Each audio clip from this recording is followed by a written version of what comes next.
It was called Blowjobs, a guide to making it in show business or not. You know, I had to give up the 69. Never give up the 69. 7 is sexier than ever. Anyway, I have to say, Sexiest now. that's right, baby. Thank you. And life just keeps getting better. If you can live long enough, stay clean as possible. You know, we all have our demons, whatever they are. I gave some of mine up. I'm still struggling with a few.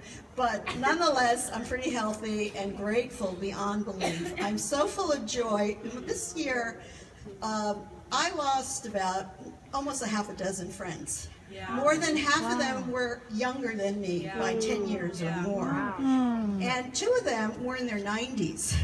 One of them was 92, a famous gay Episcopalian priest who marched with Martin Luther, did resistance with Dick Gregory.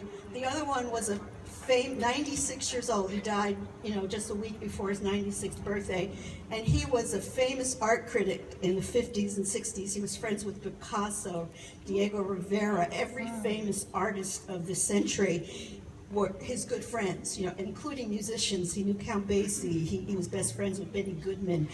And this man and I sat and had coffee every morning after his wife died of Alzheimer's 4 years ago. I got to know Alex much better. He was my neighbor for like 30 years.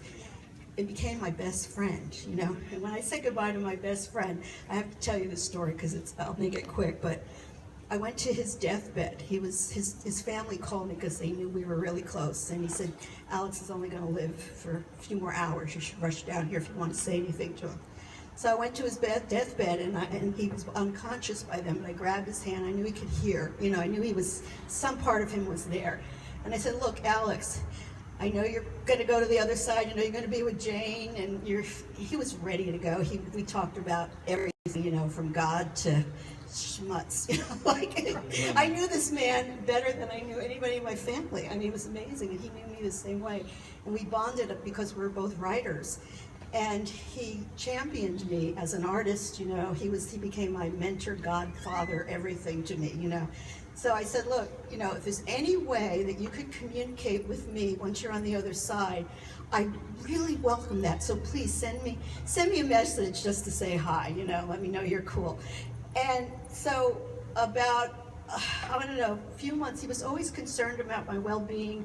Every audition I went on as an actor, he'd cheer me on. Did you get the part? Every time. And so I had an audition in September and got the job. And I don't know if any of you are actors, but it's really hard to book paying acting work. I've been doing it for 30 years, 35, 40 years, and I booked a national Chevy commercial.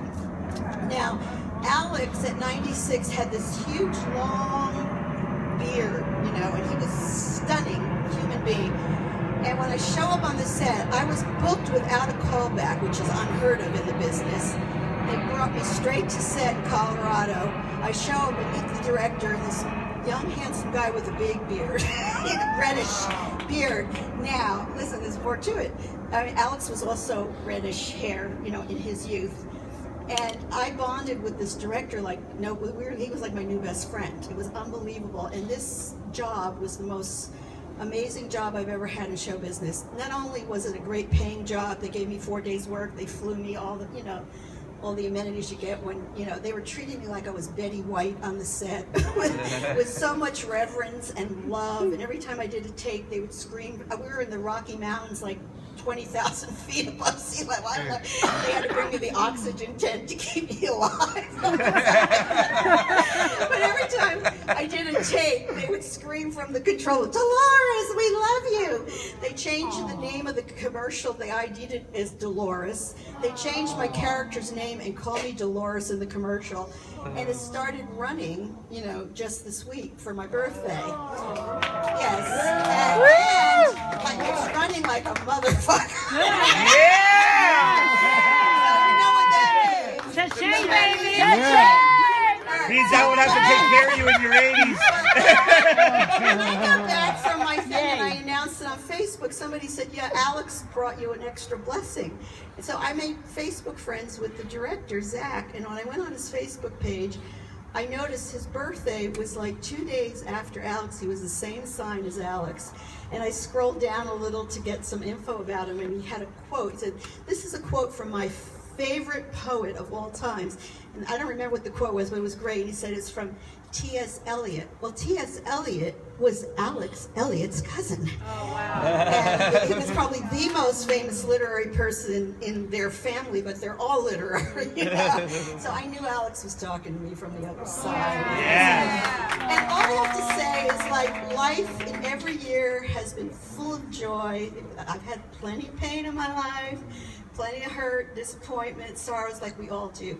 But nothing beats the joy of being alive. Yeah. Amen. Yeah. I hope to keep going and inspiring others. And thanks so much. My daughter, of course, is the biggest, best gift that God has ever given me. And my family, my brother and his wife and children and his daughters and my nieces and nephews and all my friends. I have a huge collection of friends from around the world that I adore and stay in touch with.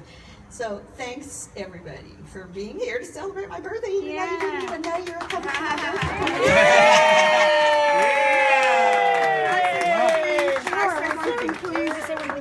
I have to leave because my boyfriend has a gig. Can you guys play something that Viva can sing to, because I bragged on her so much before I came over? Yes. My mom